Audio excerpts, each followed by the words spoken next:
முதலமைச்சர் இரவோடு இரவாக வந்து ஒரு ஆறுதல் சொன்னார். ரைட். இங்க இருக்கின்ற துணை முதலமைச்சர் ஒருத்தர் இருக்கார், உல்லாசமா வெளிநாடு போயிட்டார். பார்த்தாரு, விமானத்தில் ஏறி போயிட்டார். இவரெல்லாம் நாட்டை ஆண்டா நாடு உருப்படியா இருக்குமா?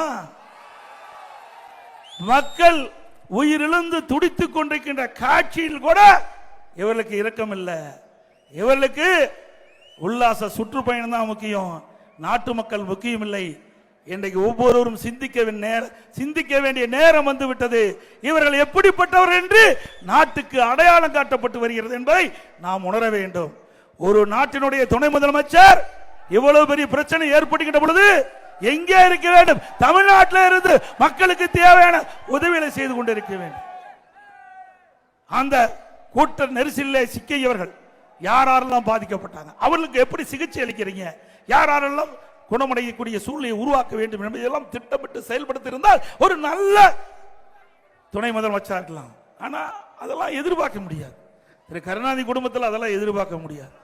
யார் எப்படி இருந்தாலும் அதை பத்தி எல்லாம் கவலை இல்லை. தன் குடும்பம் செல்வாக்காக இருக்க வேண்டும்.